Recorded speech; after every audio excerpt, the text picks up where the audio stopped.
So guys, তো আমি বাগি ফোরের ট্রেলার দেখলাম।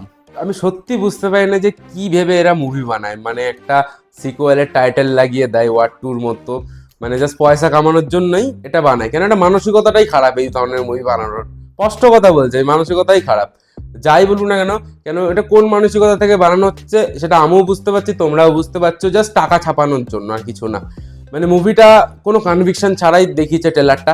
ট্রেলারের কাটটা এত জঘন্য যে খুব বাজে হয়েছে। আমি টেকনিক্যাল দিকটায় আসছি আস্তে আস্তে। মানে প্রত্যেকজনের রিয়াকশনটা অদ্ভুত জন্য, মানে ওভার অ্যাক্টিং করছে আমার সবকটা দেখেই মনে হয়েছে। মানে সঞ্জয় দত্ত আমার ভালো লাগেনি, সত্যি কথা বলতে সঞ্জয় দত্তকেও আমার ভালো লাগেনি। কেন ওভার অ্যাক্টিং মনে হচ্ছে সবাই করছে। টাইগার শ্রফ যখন নর্মাল ভিলেন কেউ না, প্রপার ভিলেন কেউ না, জাস্ট একটা টুপসকে যখন মারছে, বা নুবকে, বেসিক্যালি যারা নুব বললে বুঝতে পারবে, পাবজিতে যেরকম নুব হয় ওরকম নুবদেরকে মারছে, কিন্তু কোনো মানে রিয়াকশন গুলো দেখবে মনে হয় যেন সেই খুব রেগেছে। আর একটা নুবের উপরে কি রাগ আপনার ভাই?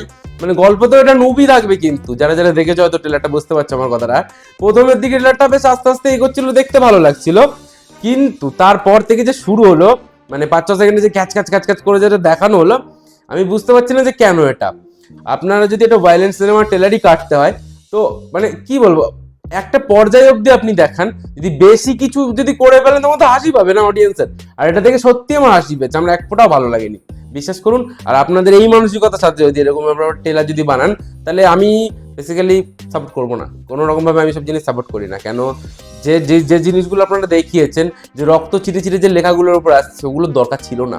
খুবই বাজে লাগছে, খুবই বাজে লাগছে, বিশ্বাস করুন, খুবই বাজে লাগছে। আমি জানি না কি ভেবে, বা মানে কেন, জানি না কেন। আর এত ব্লাডের ছিটা ফিটা যেগুলো দেওয়া হয়েছে, রক্তের যে ছিটা। একটা কিচেনে একটা সিন দেখছিলাম, একটা একটা অ্যাক্ট্রেস আছে, অ্যাক্ট্রেসের নামটা আমি এখন বলতে চাইছি না, দরকারও নেই বলার।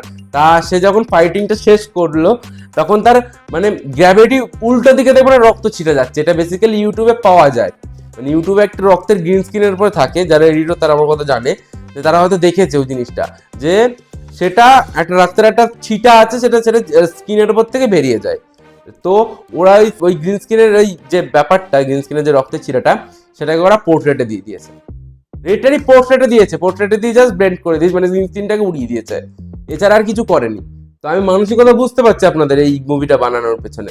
আর প্রচন্ড প্রচন্ড প্রচন্ড পরিমাণে মানে কনভিকশন নেই, মনে হচ্ছে কনভিকশনই নেই। আপনি আমাকে কনভিন্স করুন জিনিসটা নিয়ে। আপনি একটা দেখিয়ে দিচ্ছেন এত কিছু, ঠিক আছে, আমার হাসি পাচ্ছে, ট্রেলারে আমার হাসি পাচ্ছে। আর ট্রেলার কাটা হয়নি, ট্রেলার ভালো একদমই কাটা হয়নি। যদি ট্রেলার রিভিউ করতে বসি, ট্রেলার একদমই কাটা ভালো হয়নি। ট্রেলার কাটার একটা নিয়ম আছে, সেটা মানে আপনারা এত বড় একটা মানে ফিল্ম ইন্ডাস্ট্রি, টাইগার শ্রফ আপনাদের কাছে আছে, মানে এত বড় একটা অ্যাক্টরকে নিয়ে কাজ করছেন, তো ট্রেলারটা ভালোভাবে কাটা উচিত ছিল আমার, এটা যেটা আমার মনে হয়। আর নায়িকাদের রিয়াকশন নিয়ে আমি কি কথা বলবো।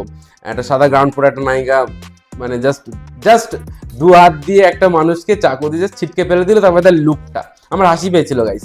এইসব জিনিস থেকে আমার হাসি পায়। একদম ভালো হয়নি, একদম ভালো হয়নি। এরকম জিনিস না বানানোর থেকে না বানানো ভালো আমার মনে হয়। দরকার নেই, কে চেয়েছে বাকি পরে আমি তো জানি না কে চেয়েছে, আমার তো আমাদের তো দরকার নেই। ভালো ভালো মুভি বানানো আমি নিশ্চয়ই দেখবো। তো আজকের মতো গাইস এইটুকুই ভিডিও।